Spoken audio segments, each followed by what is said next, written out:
መልእክተኛውን የሚቃረን በማንኛውም ጉዳይ መልእክተኛውን የሚቃረን ጊዜን ዝም ብለህ አታሳልፍ። በቂለ ወቃል እንዳታሳልፍ። በሚዲያ ላይ ሴቶች ራቁት እየተመለከተ እንዳታሳልፍ። ጌም እየተጫወትክ እንዳታሳልፍ። ኳስ እየተጫወትክ በሰላት እንዳትቀልስ። ኳስ እየተጫወትክ በእድሜ እንዳትቀልስ። እድሜ ተመልሰህ አታገኘው።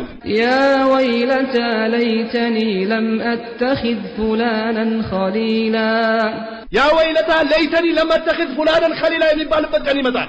ምን ነው ምኞቴ እከሌን ጓደኛ አድርጌ ባላስኩ ኖሮ የሚባልበት ቀን ይመጣል። ነብዩን መውደድ የሚባለው ነገርኛ ጋር ከመጣ በእስልምና ላይ ማንንም እንደፈለገ አይጫወትበትም። ጴንጤ የመጣ አባትን አይወስድብህም። ጴንጤ የመጣ ወንድምን አይወስድብህም።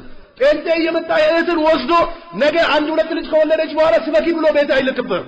ነገር ግን እኛ በየጫት ቤቱ እየተንከራተትን፣ በየመንዙማ ቤቱ እየተንከራተትን፣ በየሀድራው እየተንከራተትን፣ በየለቅሶ ቤቱ እየተንከራተትን፣ በየቦታው እየተንከራተትን እህቴ የለችም እዚህ ወስዷታል። ነገ ትመጣና ደግሞ መንቀተለው ሀቢ ደኸለል ጀነት ትላለህ። ሸሪዓ የለም እንጂ እኮ አንተን የሚያንበረክክ ሰው ያስፈልግህ ነበር።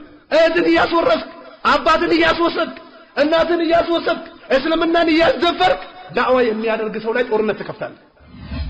ነብዩ አለይሂ ሰላቱ ወሰላም አዘረ አላሁ ኢምራን በለገ 60 አሉ። ነብዩ አለይሂ ሰላቱ ወሰላም 30 ዓመት የደረሰን ሰው አላህ ውዝር አስጨርሶታል ይላል። ነጭ ጺም አብቅሎ ነጭ ፀጉር አብቅሎ በአላህ ላይ ማጋራት፣ አባትን ወስዶ ቀብሮ በአላህ ላይ ማጋራት፣ እናትን ወስዶ ቀብሮ አላህን ማምለክ መተው፣ ወንድምን ወስዶ ቀብሮ መስጊድ አይገባም።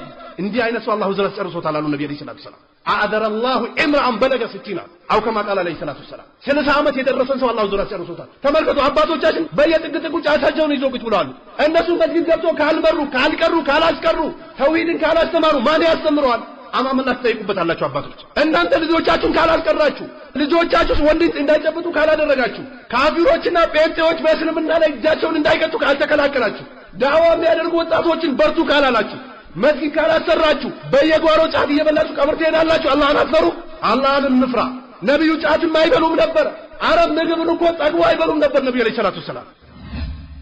ዛሬ 2 ዞርባ ጫት ይገዛል፣ አምቦ ያያዛል፣ 3 እንጀራ ይበላል።